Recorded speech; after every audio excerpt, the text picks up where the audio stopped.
পৃথিবীর ৭ মহাদেশের মধ্যে আয়তনে সবচেয়ে বড় এশিয়া। এই মহাদেশে মোট ৪৯টি দেশ রয়েছে। এই দেশগুলোর মধ্যে সবচেয়ে ধনী ১০ দেশ কোনগুলো, তাদের আয়ের উৎস, জনগণের মাথাপিছু আয় এবং দেশগুলোর সৌন্দর্য ও বৈচিত্র্য নিয়ে থাকছে এবারের আয়োজন। গত আগস্ট মাসে অনলাইন ভিত্তিক ম্যাগাজিন ট্রেন্ডর এশিয়ার ধনী ১০টি দেশের তালিকা প্রকাশ করেছে। মূলত ২০২১ সালে দেশগুলোর জনগণের মাথাপিছু আয়ের ভিত্তিতে এটি করা হয়েছে। এশিয়ার মধ্যে বাংলাদেশ ও ভারত কততম ধনী সে তথ্য থাকবে ভিডিওতে। এশিয়ার সবচেয়ে ধনী দেশের তালিকায় ১০ নম্বরে রয়েছে বাহরাইন। মাত্র ৭৭৮.৩ বর্গ কিলোমিটার আয়তনের এই দেশটি খনিজ তেল সমৃদ্ধ। প্রায় ১৪.৫ লাখ মানুষ বাস করে দেশটিতে। আরবি ভাষা বাহরাইনের সরকারি ভাষা, তবে আন্তর্জাতিক ব্যবসা বাণিজ্য ও পর্যটন শিল্পে ইংরেজি ভাষার প্রচলন আছে। বর্তমানে এই দেশের মানুষের বছরে গড় আয় ৩৪,৫৮৪ মার্কিন ডলার। প্রতি ডলার ৮৫ টাকা হলে সে দেশের মানুষের আয় ২৯,৩৯,৬৪০ টাকা। গত বছর দেশটি এশিয়ার ৮ম ধনী দেশ ছিল। এবছর এসে ২ ধাপ পিছিয়েছে। দ্বীপরাষ্ট্র বাহরাইনের রাজধানী মানামা। বাহরাইনে আছে সমুদ্রের মধ্যে ২১ কিলোমিটার দীর্ঘ সেতু। চীনে সমুদ্রের মধ্যে সেতু তৈরির আগ পর্যন্ত এটি ছিল এশিয়ার প্রথম সমুদ্রের মধ্যে সবচেয়ে বড় সেতু। কিং ফাহাদ কজওয়ে নামের এই সেতু বাহরাইন ও সৌদি আরবকে সংযুক্ত করেছে। ৫,০০০ বছর আগেও বাহরাইন একটি বাণিজ্য কেন্দ্র ছিল। ১৯৭১ সালে স্বাধীন হয় বাহরাইন। পশ্চিম এশিয়া তথা মধ্যপ্রাচ্যের একটি রাষ্ট্র ইসরায়েল। দেশটির উত্তর স্থল সীমান্তে লেবানন, উত্তর পূর্বে সিরিয়া, পূর্বে জর্দান ও ফিলিস্তিনি অধ্যুষিত ভূখণ্ড পশ্চিম তীর, পশ্চিমে ফিলিস্তিনি ভূখণ্ড গাজা উপত্যকা এবং দক্ষিণ পশ্চিমে মিশর অবস্থিত। দেশটির প্রধান শহর তেল আবিব। এছাড়া হাইফা ও বে এর সেভাও বৃহত্তম শহর। ২০২১ সালের তথ্য অনুযায়ী দেশটিতে ১ কোটিরও কম জনসংখ্যা রয়েছে এবং জনগণের গড় আয় বছরে ৩৪,৭৭০ ডলার বা ২৯,৫৫,৪৫০ টাকা। ইসরায়েলের পর্যটন মূলত ইসলাম ও ইহুদি ধর্মের পবিত্র ও ঐতিহাসিক স্থানগুলিকে কেন্দ্র করে আবর্তিত।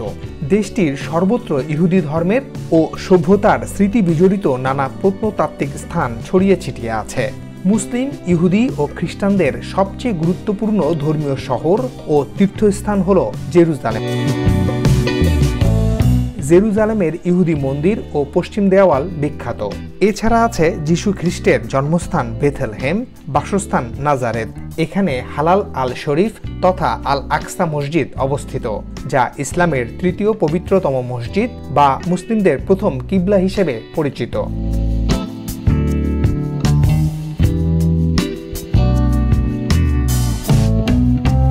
সংস্কৃতির বৈচিত্র্য এবং নান্দনিক রূপ, প্রাকৃতিক সৌন্দর্য আর বিনয়ী মানুষের দেশ জাপান।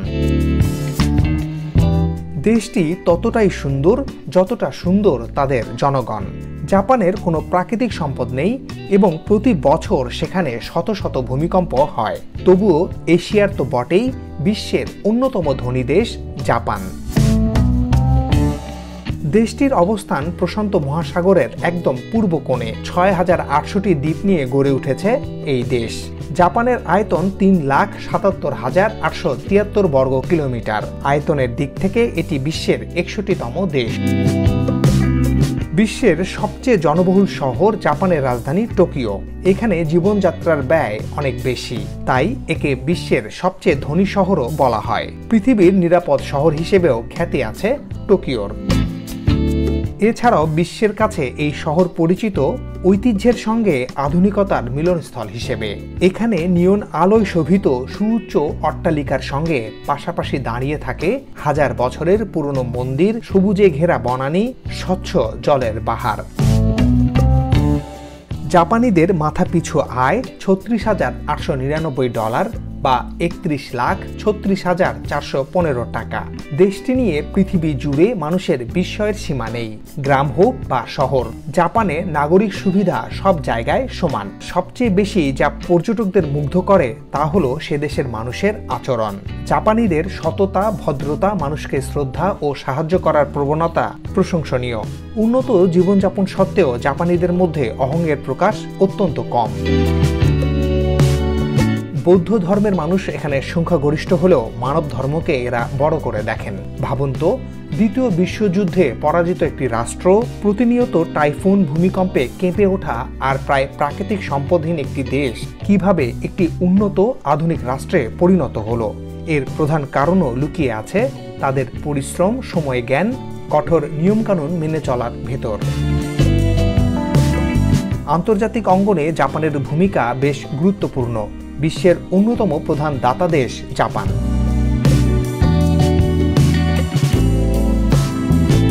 মধ্যপ্রাচ্যের তেল সমৃদ্ধ দেশ কুয়েত। এর অবস্থান পশ্চিম এশিয়ায়। এটি বর্তমানে এশিয়ার 7ম ধনী দেশ। কুয়েতের জনসংখ্যা মাত্র 50 লাখ, তবে এর 3 ভাগের 1 ভাগ স্থানীয়, বাকিরা প্রবাসী। দেশটির রাজধানী কুয়েত সিটি। বিশ্বের 6ষ্ঠ তেলের মজুত রয়েছে কুয়েতে। বলুন তো, এই মুহূর্তে বিশ্বের সবচেয়ে শক্তিশালী মুদ্রার নাম কি? হ্যাঁ, কুয়েতি দিনার। যেখানে $1 কিনতে বাংলাদেশি টাকায় 85 টাকা লাগে, সেখানে কুয়েতি 1 দিনার সমান বাংলাদেশি 284 টাকা। দেশটি ছোট হলেও অনেক সাজানো গোছানো এবং সুন্দর। সুউচ্চ দালান, বেকারত্বহীন, সুখী ও সমৃদ্ধ দেশ কুয়েত। এই দেশের মানুষের মাথাপিছু আয় $39,706 বা বাংলাদেশি মুদ্রায় 33,75,000 টাকা।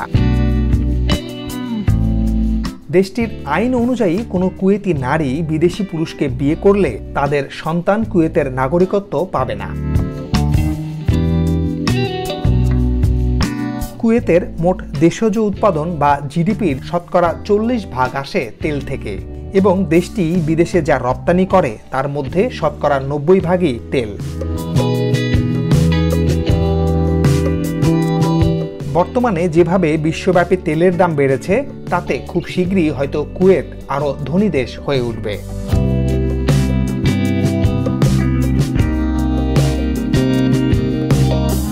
মাত্র গত বছরই এশিয়ার 9ম ধনী দেশ ছিল তাইওয়ান, অথচ 2021 সালে এসে দেশটি এশিয়ার 6ষ্ঠ ধনীর মর্যাদা পেয়েছে। তাইওয়ানের অবস্থান পূর্ব এশিয়ায়, মূলত দ্বীপরাষ্ট্র তাইওয়ান। দেশটি খাদ্যশস্যে স্বয়ংসম্পূর্ণ এবং প্রাকৃতিক সম্পদে পরিপূর্ণ। তাইওয়ানের জনগণের মাথাপিছু আয় $39,767 বা 33,80,000 টাকা।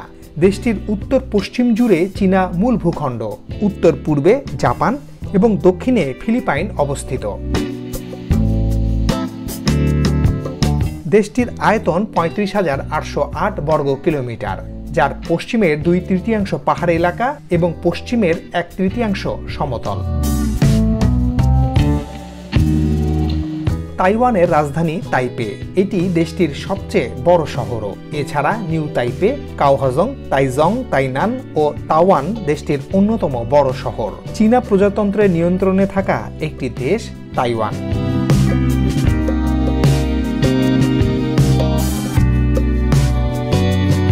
মাথাপিছু আয় অনুযায়ী এশিয়ার 5ম ধনী দেশ ব্রুনাই। তেল শিল্পের উপর নির্ভরশীল এই দেশ। ব্রুনাইয়ের শতকরা 10% মানুষ তেল শিল্পের সাথে জড়িত। অন্যান্য শিল্পের মধ্যে রয়েছে রাবার, কাগজ এবং কাঠ শিল্প।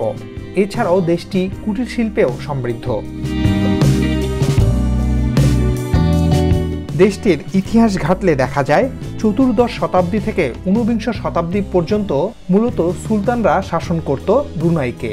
ব্রুনাই সাম্রাজ্য 19বিংশ শতাব্দীতে দ্রুত লোপ পেতে থাকে। 1888 সাল থেকে 1984 সাল পর্যন্ত ব্রিটিশদের অধীনস্থ রাজ্য ছিল ব্রুনাই। বর্তমানে দেশটি সুলতান শাসিত। সুলতান হাসান আল বলখিয়া ব্রুনাইয়ের সকল ক্ষমতার একচ্ছত্র অধিপতি। তিনি দেশটির সর্বোচ্চ ইসলামিক নেতা। একাধারে তিনি দেশটির প্রধানমন্ত্রী, অর্থমন্ত্রী, পররাষ্ট্র ও বাণিজ্য মন্ত্রী। 54 বছর ধরে দেশটির ক্ষমতায় আছেন তিনি। দেশটিতে জনগণের মাথাপিছু আয় $55,111 বা 46,84,000 টাকার বেশি। এশিয়ার চতুর্থ সবচেয়ে ধনী দেশ হংকং। দক্ষিণ চীনে অবস্থিত এই দেশটির মাথাপিছু আয় $55,383, অর্থাৎ বাংলাদেশি মুদ্রায় যার পরিমাণ 47,07,000 টাকার বেশি। দক্ষিণ এশিয়ার অন্যতম বাণিজ্যিক কেন্দ্র হংকং। পৃথিবীর সবচেয়ে আকাশ ছোঁয়া ভবনের দেখা মেলে এই দেশে, তাই হংকংকে স্কাই স্ক্রাপারের দেশ বলা হয়। পৃথিবীর সবচেয়ে ব্যয়বহুল শহরগুলোর একটিও হংকং।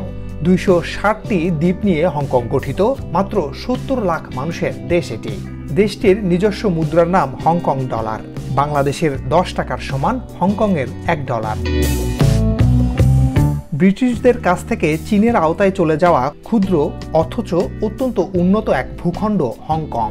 এর গগনচুম্বী অট্টালিকা দেশটিকে এশিয়ার বুকে আলাদাভাবে পরিচিতি দিয়েছে।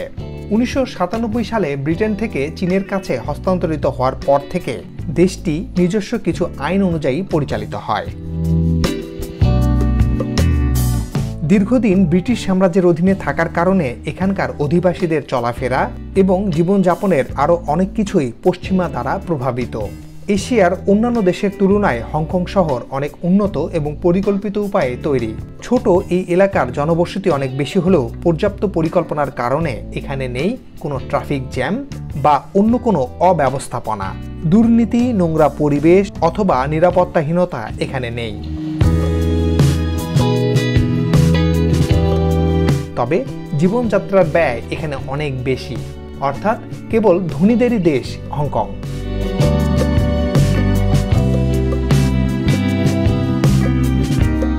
কেউ বলে এশিয়ার লাস ভেগাস, কেউ বলে পাপের শহর। এটি চীনের আওতাধীন ছোট্ট এক দেশ ম্যাকাও, কিন্তু এশিয়ার ধনী দেশের তালিকায় এটি আছে 3 নম্বরে। এখানকার মানুষের মাথাপিছু আয় $59,451 বা 50,53,000 টাকা। 16 শতকের মাঝামাঝি থেকে 1999 সাল পর্যন্ত ম্যাকাও পর্তুগিজ শাসনাধীন ছিল। এটি ছিল চীনে সর্বশেষ ইউরোপীয় কলোনি।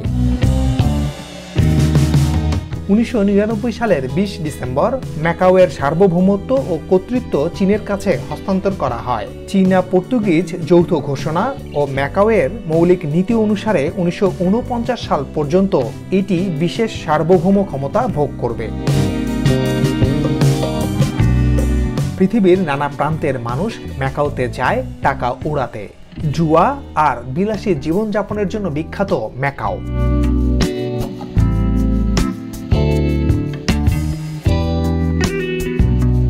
এশিয়ার নায়ক সিঙ্গাপুরের অবস্থান ধনী দেশের তালিকায় দ্বিতীয়। বৈদ্যুতিক যন্ত্রপাতি, অর্থনৈতিক সেবা খাত, সমুদ্র বন্দর এবং পর্যটন খাত এই দেশের প্রধান আয়ের উৎস।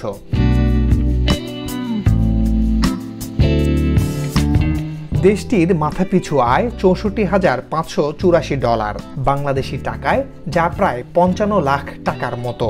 আলো ঝলমলে সদা জাগ্রত এই দেশটি নিজে কিন্তু বিদ্যুৎ উৎপাদন করে না, এর সব বিদ্যুৎ কেনা হয় মালয়েশিয়া থেকে। আজকের আধুনিক আকাশছোঁয়া ভবন, মেরিনা উপসাগর, বাগানের শহর, অরণ্যে গড়া বসতি আর মুক্তবাজার অর্থনীতিতে বদলে যাওয়া সিঙ্গাপুর বিস্ময়ের নাম। মাত্র 719.9 বর্গ কিলোমিটার আয়তনের ছোট্ট এক দ্বীপ দেশ। দেশটি একেবারে ছবির মতো। বিশ্বের সবচেয়ে পরিকল্পিত ও আধুনিক শহরগুলোর মধ্যে সিঙ্গাপুর অন্যতম। আধুনিক এই সিঙ্গাপুর প্রতিষ্ঠিত হয় গত 19 শতকের গোড়ার দিকে। তবে সিঙ্গাপুরের ইতিহাস বেশ পুরনো। এখানে ব্যবসা বাণিজ্যের ব্যবস্থা ছিল সেই 14 শতকেও। একসময় সিঙ্গাপুরের রাজা পরমেশ্বরের অধীনে, মালাক্কা সুলতানাত জোহর সুলতানাতের অধীনে এবং পরে এই দেশ ব্রিটিশ উপনিবেশের অধীনেও ছিল। আবার দ্বিতীয় বিশ্বযুদ্ধের সময় 1942 থেকে 1945 সাল পর্যন্ত সিঙ্গাপুর জাপানি সাম্রাজ্যের দখলে ছিল। বিশ্বযুদ্ধ শেষ হওয়ার পর ব্রিটিশদের নিয়ন্ত্রণে চলে যায় সিঙ্গাপুর। 1965 সালের 9 আগস্ট সিঙ্গাপুর একটি স্বাধীন প্রজাতন্ত্রে পরিণত হয়। দেশটি ব্যাপকভাবে বদলে যেতে থাকে 1990 সালের দিকে। উন্নত মুক্ত বাজার অর্থনীতি, আন্তর্জাতিক বাণিজ্যে শক্তিশালী লিঙ্ক হিসেবে বিশ্বের অন্যতম সমৃদ্ধশালী দেশ হয়ে ওঠে সিঙ্গাপুর। উন্নত যোগাযোগ অবকাঠামো, জীবিকা ও সম্মানজনক উপার্জন, বিনোদন, নিরাপত্তা তথা যাপনের সব সুব্যবস্থা আছে এই দেশটিতে। এখানে কর্মরত মানুষ উচ্চ হারে বেতন বা মজুরি পেয়ে থাকে।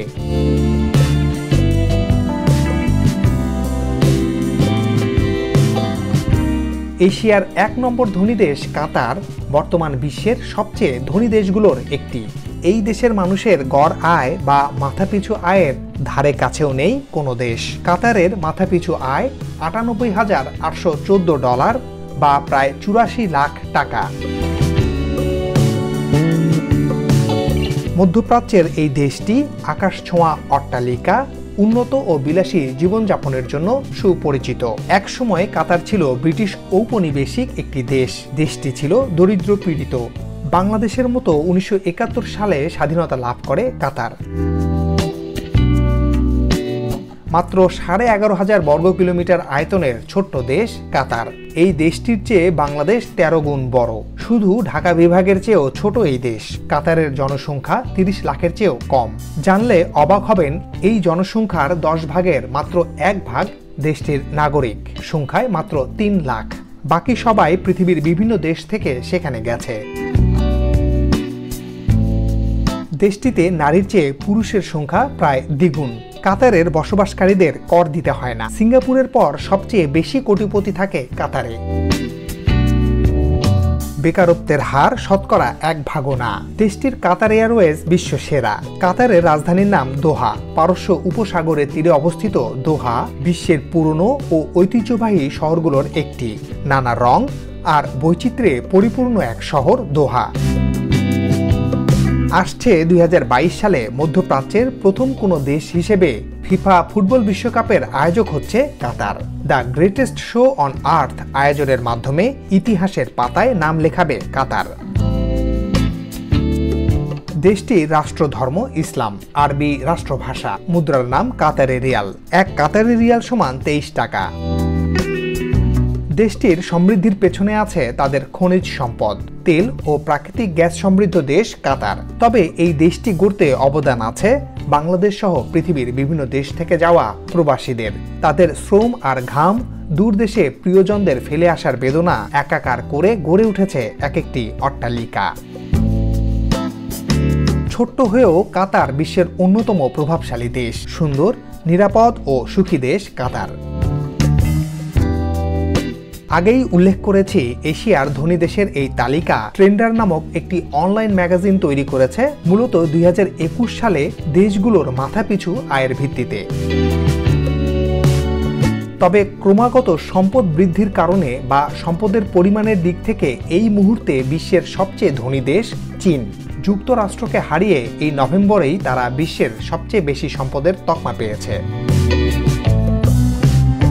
যা হোক, মাথাপিছু আয়ের দিক থেকে এশিয়ার 49টি দেশের মধ্যে বাংলাদেশ 25তম ধনী রাষ্ট্র। এখানে মাথাপিছু আয় সম্প্রতি $2,500 ছাড়িয়েছে। টাকার হিসেবে যা $2,12,500 টাকা। আর ভারতের মাথাপিছু আয় $2,000 বা $1,70,000 টাকার মতো। আজ এ পর্যন্তই। সাথে থাকার জন্য ধন্যবাদ।